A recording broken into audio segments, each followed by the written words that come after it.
Anda masih bersama kami di Sapa Indonesia Pagi, kali ini bersama saya Friska Clarissa. Saudara, Kementerian Pendidikan Kebudayaan, Riset dan Teknologi menjadi salah satu kementerian yang menerima DIPA tahun 2022 secara simbolis dari Presiden beberapa waktu yang lalu.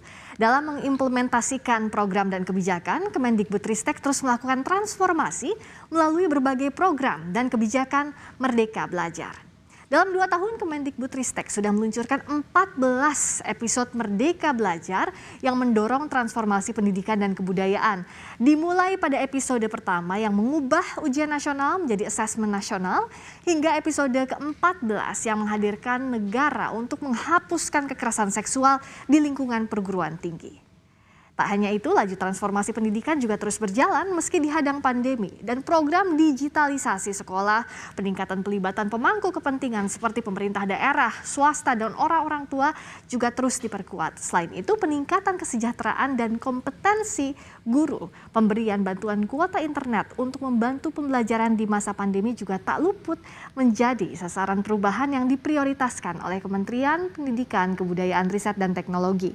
Untuk mengulas lebih dalam tentang kabar Merdeka Belajar, kita tanyakan langsung kepada Menteri Pendidikan, Kebudayaan, Riset, dan Teknologi, Nadiem Anwar Makarim. Selamat pagi, Mas Menteri, apa kabar? Senang bisa jumpa kembali. Apa kabar? Selamat pagi Mbak Friska. Pagi, Mas Menteri. Saya yang pertama mau menanyakan soal Kemendikbudristek, seperti yang saya sampaikan di awal tadi, menjadi salah satu kementerian yang menerima DIPA pada tahun 2022 secara simbolis dari Presiden Jokowi beberapa waktu lalu. Presiden juga mengingatkan mengenai pemulihan ekonomi nasional, juga kewaspadaan terhadap ancaman pandemi yang sedang kita hadapi. Lalu untuk tahun depan, Mas Menteri, apa saja program unggulan yang akan dikerjakan oleh Kemendikbudristek? Ya, tahun depan adalah tahun pemulihan. Jadi kita harus mengejar ketertinggalan kita selama masa PJJ ini, mengejar ketertinggalan yang disebabkan oleh learning loss. Tapi kita juga bisa menggunakan pandemi ini sebagai momentum untuk mengakselerasi semua perubahan yang bahkan sebelum pandemi pun kita inginkan.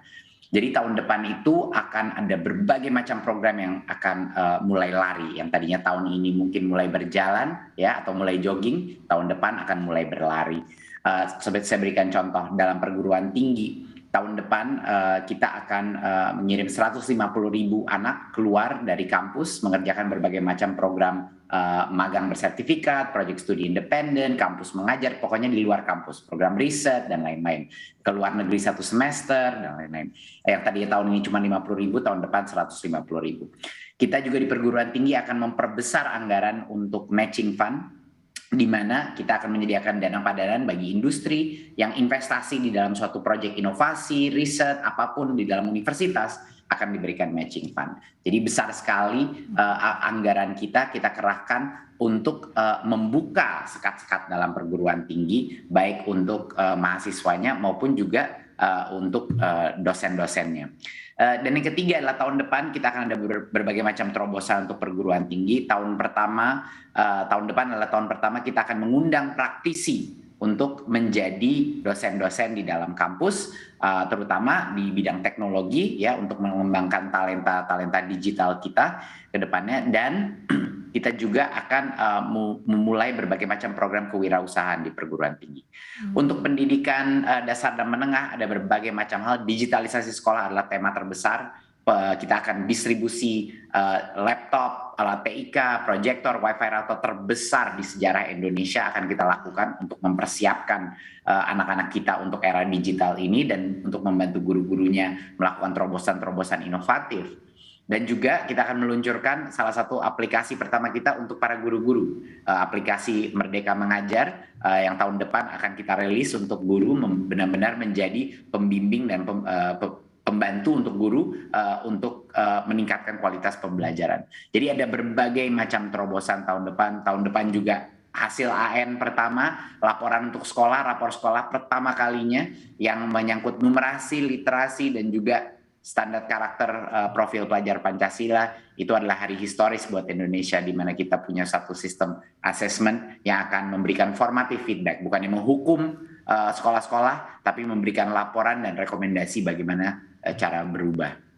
Ini jadi terobosan yang diapresiasi. Bicara soal terobosan, dalam beberapa survei, salah satu program penanganan pandemi yang diapresiasi publik adalah bantuan kuota data internet bagi peserta didik dan pendidik, Mas Menteri. Nah, baru saja Mas Menteri juga memberikan tambahan bantuan kuota data internet untuk peserta didik dan pendidik.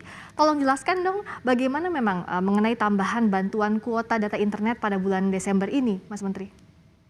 Iya, ini kami kuota data internet itu salah satu program yang paling populer karena benar-benar membantu di masa PJJ ini. Karena cost data itu menjadi meledak pada saat PJJ itu terjadi. Jadi kita memberikan tambahan bantuan kuota kepada pendidik dan peserta didik ini didasari kebijakan pemberlakuan pembatasan kegiatan masyarakat karena PPKM dalam instruksi Menteri Dalam Negeri. Nah, bantuan kuota data internet ini dimulai disalurkan tambahannya secara bertahap dari tanggal 11 sampai 15 Desember. Dan kita akan memberikan tergantung masa jenjangnya, dan tambahan bantuan kuota pada bulan Desember ini disalurkan kepada nomor ponsel yang akan mendapatkan bantuan paket kuota data internet pada bulan November 2021. Ya, ini mungkin adalah hadiah akhir tahun bagi para pelajar yang sekarang lagi mengalami transisi ke tatap muka, untuk juga mempersiapkan bagi banyak yang mungkin masih belum full offline, tapi harapannya tahun depan mayoritas daripada murid-murid kita sudah melakukan offline.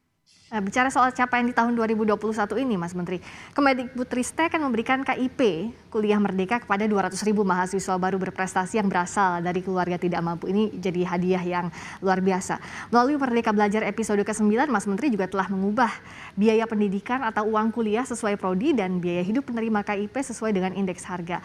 Sebenarnya apa yang mendasari perubahan kebijakan itu? Sebelumnya, program KIP itu salah satu program transformatif ya, cukup luar biasa, bisa meningkatkan akses kepada anak-anak yang kurang mampu kepada pendidikan perguruan tinggi.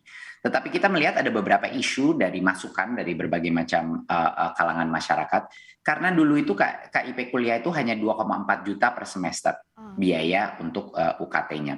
Dan juga biaya hidupnya itu disamakan di kota apapun. Nah, hasilnya adalah banyak anak-anak kurang mampu dari keluarga kurang mampu yang punya prestasi sangat baik, itu mereka takut atau tidak mau atau tidak boleh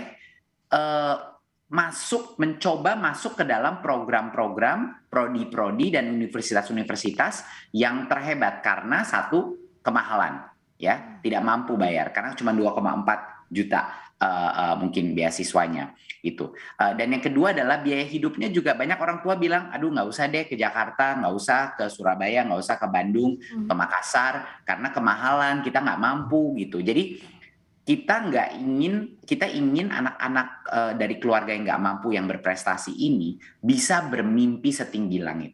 Jadi kita ubah skema KIPK ini sehingga untuk yang prodi A itu bisa sampai dengan maksimal 12 juta. Untuk yang prodi B bisa sampai maksimal 4 juta.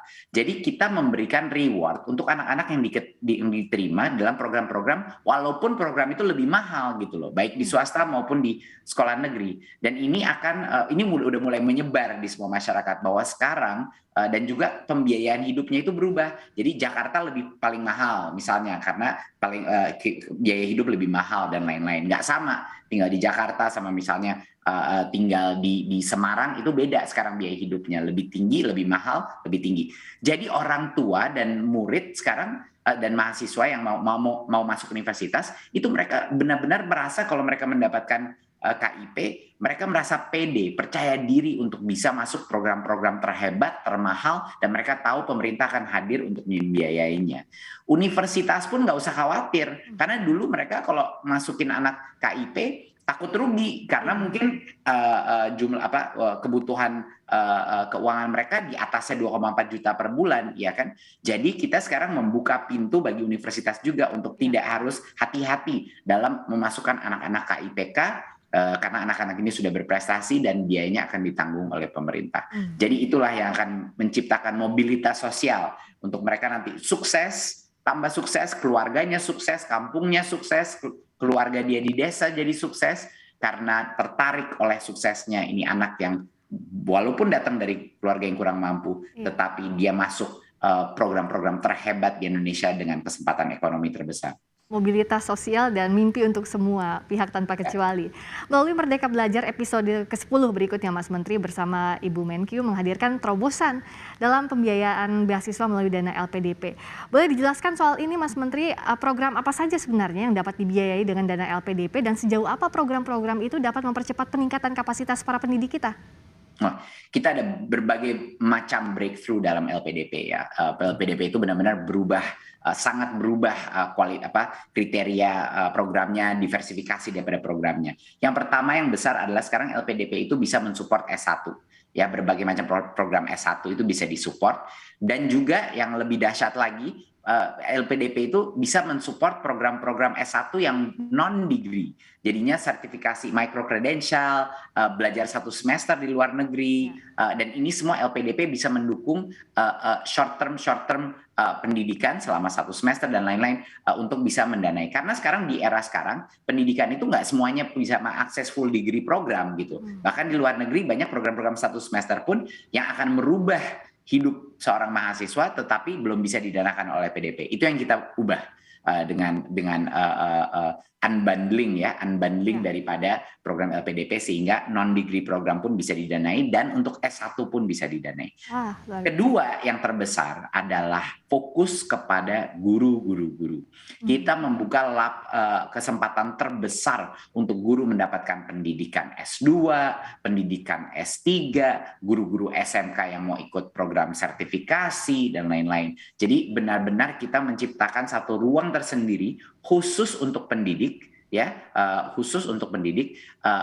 untuk menerima berbagai macam upgrading dan upskilling dan didanai oleh LPDP. Jadi banyak sekali fokus daripada ini membuka kesempatan untuk para guru-guru kita, para dosen-dosen kita, praktisi-praktisi di SMK juga vokasional untuk bisa meneruskan pendidikannya dan mengupgrade dirinya. Nah, bicara soal program strategi Kemendikbudristek saya akan dalami, tapi di sesi berikutnya Mas Menteri salah satunya soal bagaimana mengatasi kesenjangan kualitas pendidikan di daerah 3T. Sesaat lagi di Sapa Indonesia Pagi, kami segera kembali.